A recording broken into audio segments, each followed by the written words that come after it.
Alrighty, on today's review, we're going to take a look at this Protmex weather station here.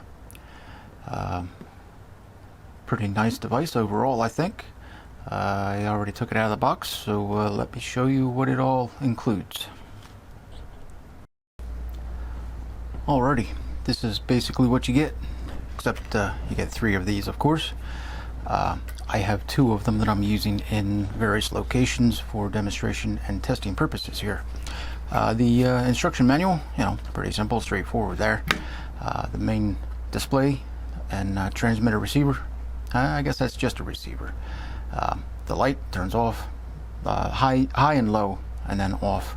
I was wondering about that. I don't recall it saying anything about that in the description, but yes, you can turn the light on, off, or vary the display's intensity. These little devices, fit just about anywhere. You can stand them up, set them in a corner, set them on a shelf, or it's got a little screw attachment, little hanger, section for it right there.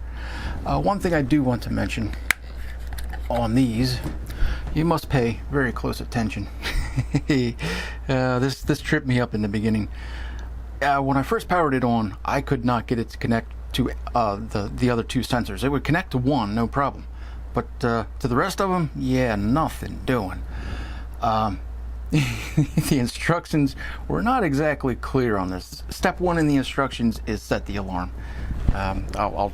Maybe I'll point that out a little later on, but the first thing to note, when you power this on, it's going to naturally want to connect to one of these. This little switch right here, that black one, right there, it's a 3-position switch. You got to tell this transmitter here which channel you want it to live on, 1, 2, or 3, and once you do that, then you cycle through the various channels, which is right here. I'll point it out to you. I have it set to automatically cycle through. Oops, turn the light off. Now it's on channel 3. I think you can see that. Channel 3, back to channel 1. I just have it, every 5 seconds, I think. It just kind of scrolls through the various transmitters. So yeah, that you need to pay attention to. Note the position of the switch here and these batteries. These are rechargeables, but they must be 1.5 volt, not 1.2. This thing does not work on 1.2 volts. I've tried it, and that's how I know. So those 2 things keep in mind. Rechargeables are fine. I use them in just about everything, and these are just the Amazon basics. There is nothing special about them. However, they must be, like I said, of the 1.5 volt variety. I think you can read it if this camera focuses. Come on, Panasonic. There we go. Focus in. Can we get a little closer? You can read that. It says 1.5 volts. So just make sure of that, and you'll be good to go. Let's do a temperature comparison here. While this is, I got the other sensors out there. They're getting leveled off now. So let me set up a temperature test here, and we'll check that out.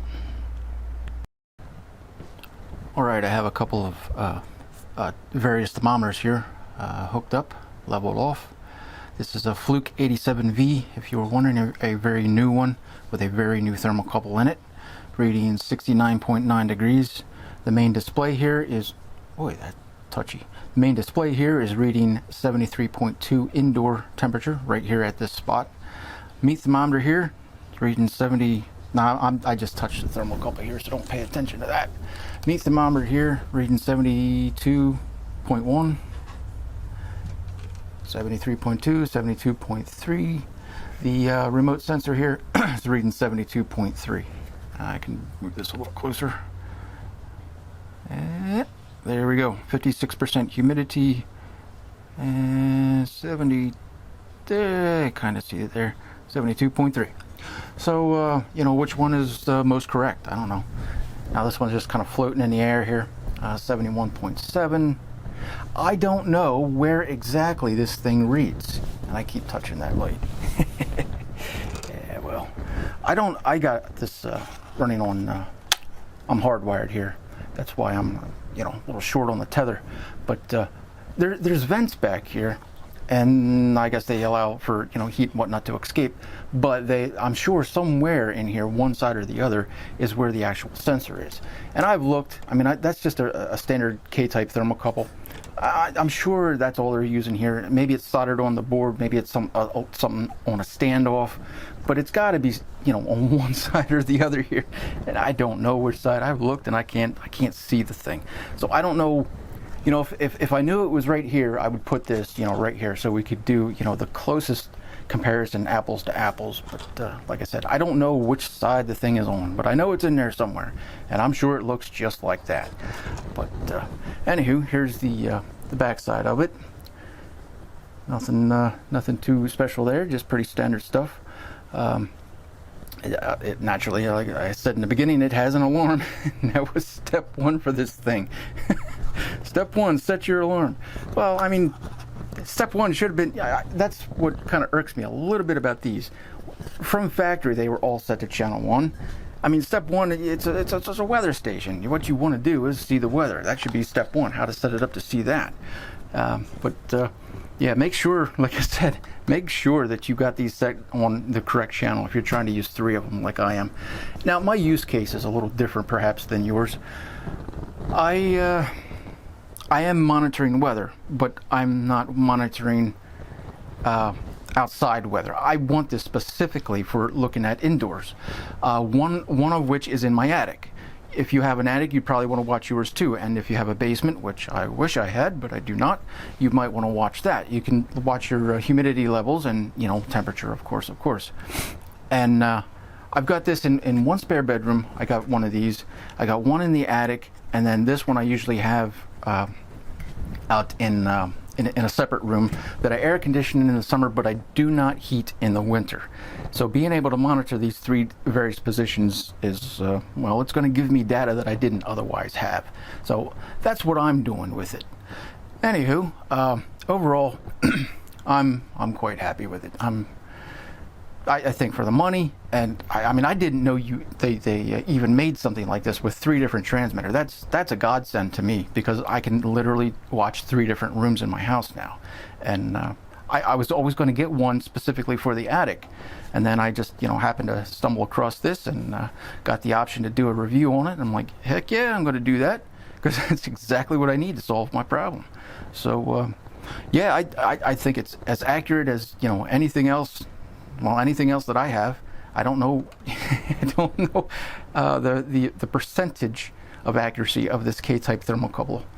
I think it's like 5%, and it's going to be the same with each and every one of these devices. There's going to be a, you know, 3 to 5% variance, but these were all, you know, they're all reading about the same. You know, they're real close to one another. So yeah, I'm very inclined to believe what this thing's telling me.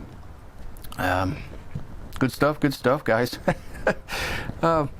Anyway, there's going to be a link in the description for this if you decide that this serves your purpose as well as it has served mine.